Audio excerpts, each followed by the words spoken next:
परिस्थिती आहे, ह्या सगळ्या राजकीय आव्हानं कदाचित राजकीय पक्ष म्हणून तुमच्यासमोर पण असतील, पण ह्याही पलीकडे जाऊन तुम्ही आत्ता राष्ट्रवादी काँग्रेस आणि राष्ट्रवादी काँग्रेस शरद पवार हे दोन्ही एकत्र इकडे आलेत.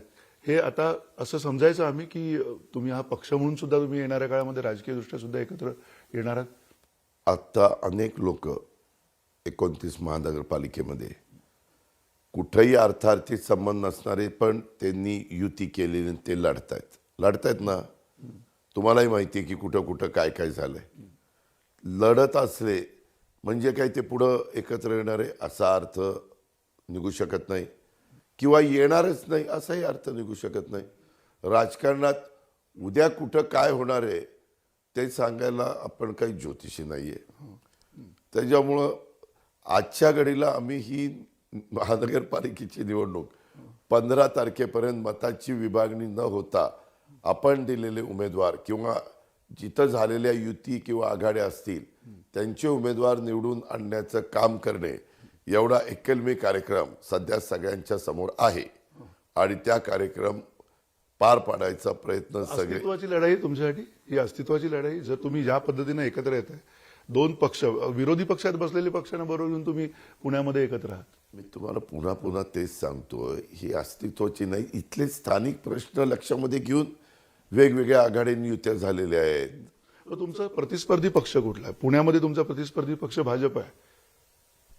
ज्या ठिकाणी जे रुलिंगला होते त्यांच्या विरोधात जे लढतात ते एकमेकाचे विरोधी, तिथल्या स्थानिक लोकल काम ह्याच्या तुम्हाला असं वाटत नाही त्याच्यामुळे काहीतरी कटुता येईल पुढे, नंतर राज्यामध्ये कटुता येईल असं तुम्हाला वाटत नाही? काही येऊ शकत नाही. जर सगळ्यांनी हे समंजसपणाने घेतलं तर काही येऊ शकत नाही.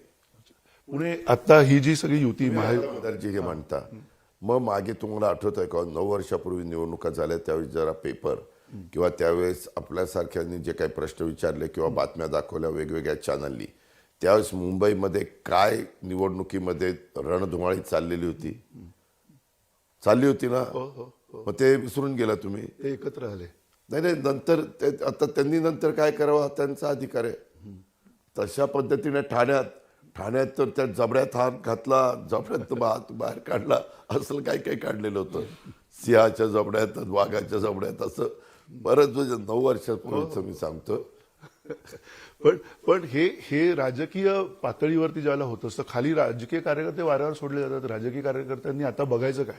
म्हणजे एकीकडे राजकीय कार्यकर्त्यांनी ज्या पद्धतीनं वागणं अपेक्षित आहे ते जर ते तशा पक्षनिष्ठा, ती निष्ठा कशी काय ठेवतील राजकीय कार्यकर्ते? मी म्हणतोय ना, अलीकडे सगळं गुंडाळून ठेवलेलं आहे. सगळंच गुंडाळून ठेवलं आणि सगळ्यांनीच ठेवलंय.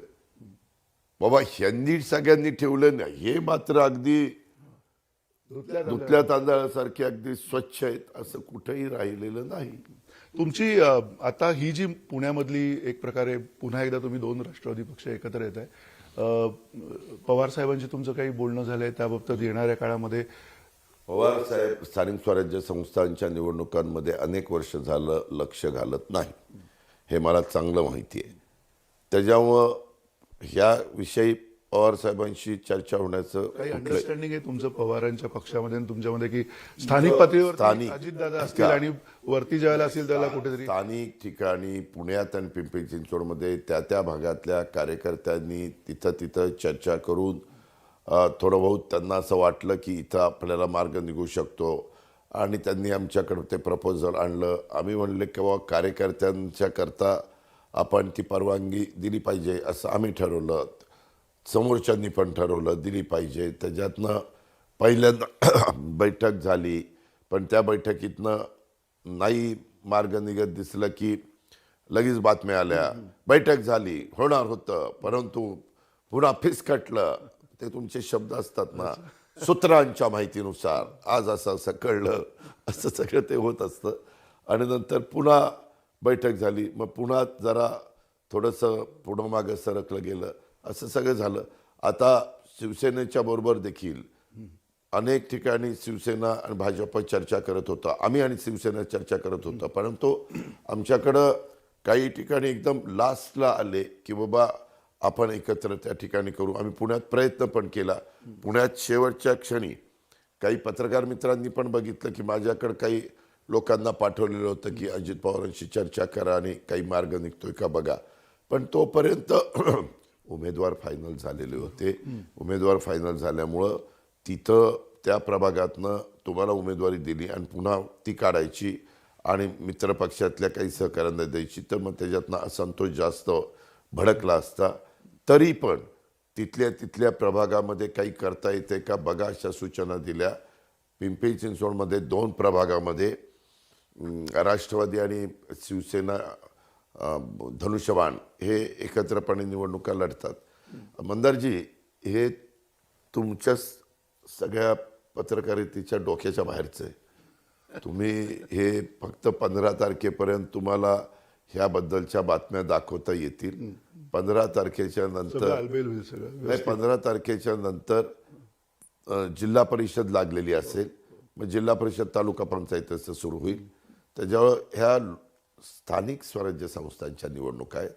इथं आम्हाला कार्यकर्त्यांना नाराज होऊन चालत नाही.